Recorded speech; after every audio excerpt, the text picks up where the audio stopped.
Hey everyone, welcome to another review. Welcome to my review for My Big Fat Greek Wedding 3. Yes, I never thought they'd make a third installment, My Big Fat Greek Wedding. So weird. I'm just gonna start by saying that I actually am a huge fan of the original, the first, My Big Fat Greek Wedding. I think that movie is hysterical. I think it is a charming, very refreshing, brilliantly written romantic comedy. It's a great movie about the Greek culture, and it's a great movie about accepting your family, even if you're embarrassed by them. It's a good love story, but it's a good family feel good movie. It's got great characters, hilarious dialogue, and just, I know a lot of people who are Greek, or even people who just other families from different cultures, just have so much relatability to My Big Fat Greek Wedding. And I've always thought it was a solid movie. It's just good, and it's funny, and just it's so heartwarming. And then they made a sequel in 2016, and I never understood why they did that. But I went to see it in theaters. I've only seen it once when I saw it in theaters, and I didn't think it was very good because it wasn't funny. Didn't have that charm. It felt very forced, and there was a lot of callbacks to the original because the original was a hit, so this one has to be a hit. So make a lot of things from the first one in this one.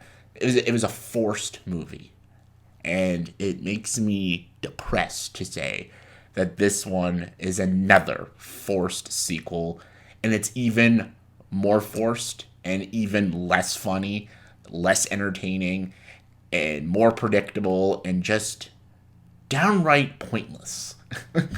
The movie is directed by Nia Volodowicz, whatever her name is. She wrote all the Big Fat Greek Wedding movies, and she's the main character, Tula.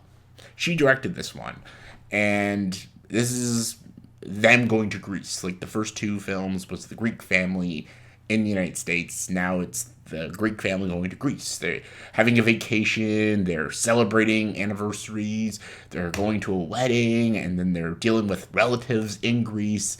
And, shenanigans happened and crazy scenarios happen, like typical family romantic comedies.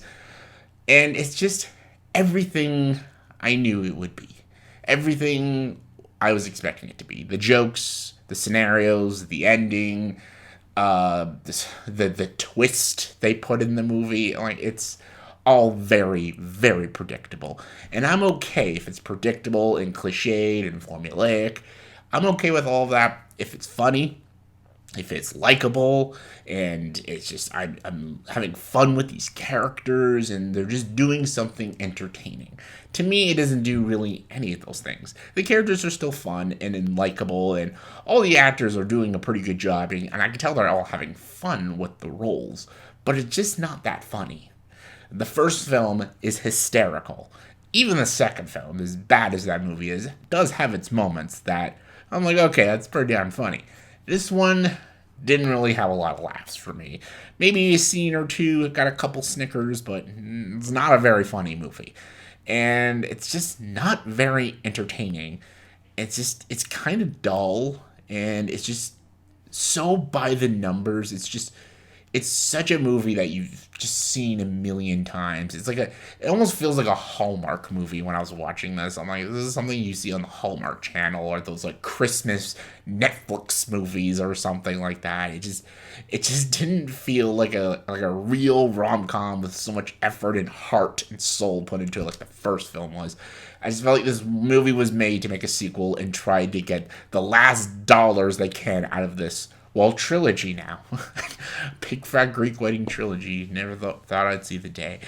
Again, it's not a complete pile of ass or anything. Like, I can tell people who are diehards of the first and second one, I think you'll have fun with this. I think it's all based on, like, how you feel about the second film. If you were a person who loved the first film but didn't like the second one, you're probably going to be with me and not like this one either. But if you like both of them, you'll probably enjoy this one because you probably just love being with these characters and just have fun with them, which is fine. I totally understand. To me, first one was just lightning in a bottle. It came out the right time, and it was just such a good script and such good characters and such funny scenarios. Second one was a lot of rehash and a lot of forced comedy. Just it was a forced story, and this one is just that again, just even less funny and less entertaining. Just I don't know.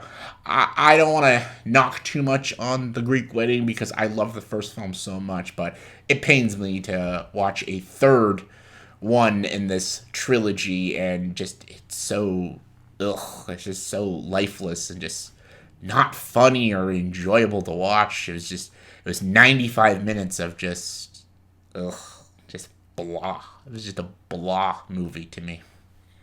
On a scale of 1 to 10, I'd give My Big Fat Greek Wedding 3, a 3 out of 10. Not the worst movie of the year, but definitely not a good one by any stretch of the imagination. So let me know in the comment section below. Please tell me, are you a fan of this trilogy? Are you a fan of rom-coms about cultures? Give me your thoughts and opinions and your favorite movies, romantic comedy movies about cultures. If y'all know what I'm talking about, comment below, let me know. And as always, if you like this video, please like, subscribe to this channel, and join the dark side.